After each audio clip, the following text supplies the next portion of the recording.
Hi guys, Delia with Plant-Based Potential. So I know it's been a while, but I just wanted to come in and give you guys a little demo on something tonight. A super simple tofu marinade. So I wanted to show you from the start how these things are opened because they can create a little bit of a mess sometimes if you don't know what you're doing. These packs usually come fluid filled.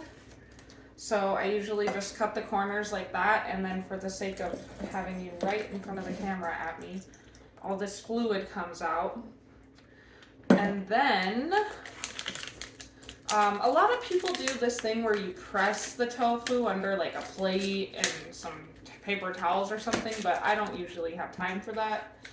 If you want to get a lot more moisture out of it, you should freeze it, and then once it defrosts, you can get a lot more out.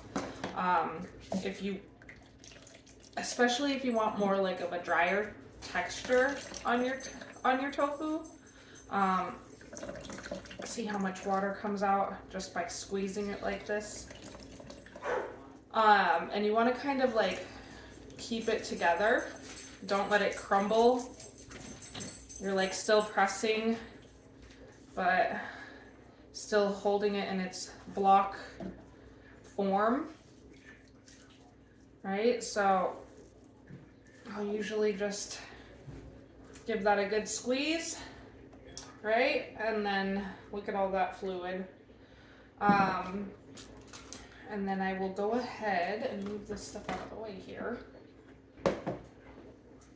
And you can cut these up any way you like, but it's just a pretty simple, how you can make little strips, you can make little tiny cubes, you can do chunks like this. All right.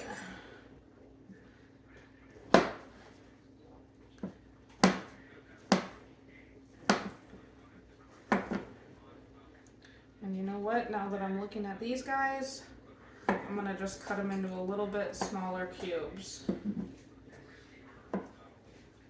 And then I have a container here with a lid that we're gonna marinate our tofu in. So you can just get them all in there, get them nice and separated. Right? And so if you guys don't make a marinade for your tofu, it's gonna be super bland, boring. It's like got zero flavor. These things are made to absorb the flavors that you're working with. So whatever kind of recipe you're making, you can accustom that to what you want your flavor to be for your, say, maybe meat replacement.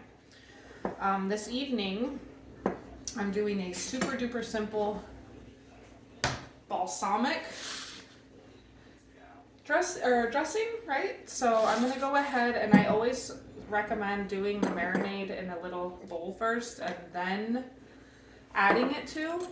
So it's literally 3-ingredient marinade.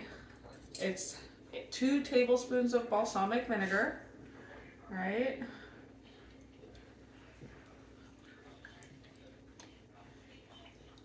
And if you wonder what you're gonna do with all this stuff, you can use it for marinades. On tofu, I put this on cucumber a lot. You can use it with your tempeh, you can use it with your seitan. Let's see here. And then I'm gonna do 2 tablespoons of olive oil. 1,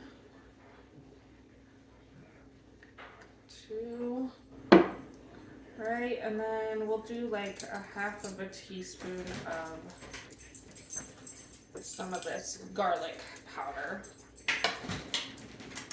So, 2.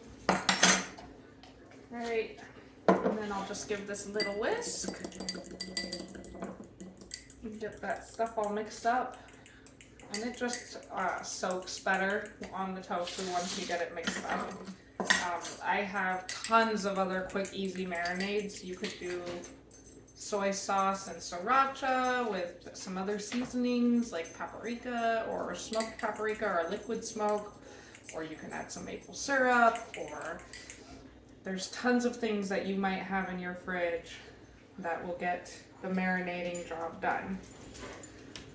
Okay, so I got it in here, and then I just like to give it a good shake and upside down, just to get all those juices all over the place. The more moisture you get out of your tofu, the more it'll absorb the flavors that you put in it. So key thing to this is get the moisture out, and then it gets the flavor in. So basically I'm gonna just let this marinate for maybe 15 minutes or so, and then I'm gonna just throw it on a cast iron skillet and let it get kind of browned, maybe a little darkened on some sides, and you have a nice tofu dish to put with anything. Tonight, actually, I was going to show you as well another super duper simple thing that I'm going to just add to this meal for my day tomorrow, which is Brussels sprouts, right? So super simple. I've already got them rinsed off, and I'm like literally just going to put a tiny bit of oil. I don't have that much here. And a little bit of salt, maybe like a half a teaspoon or a quarter teaspoon, right? And then just kind of give that a nice little coating. And I know a lot of you guys have air fryers out there. This is a really, really good use for an air fryer. But if you're doing it in the oven, just throw it on some parchment paper, and instead of like throwing it onto the parchment paper and letting everything smudge around, go ahead and like place your Brussels onto the parchment paper, and you'll get a nice crispness on them. Plus it's also a really easy cleanup. So those are two super duper simple things. I've just created like most of a meal. I could probably add some beans to this, or something colorful like some radish or something on the side. But like here it is, you know. I just made that in how many minutes? 7 minutes plus cook time. So I just wanted to give you guys a little something to work with here, because it's been such a long time. And I hope to see some of you at my next upcoming class, where I'm going to be doing a ceviche and a gazpacho soup for summer, because it's going to be hot this summer and you're not going to want to cook stuff in the oven. So come and check out a cold soup, gazpacho, and a ceviche. Anyways, have a great night, guys, and I will talk to you soon.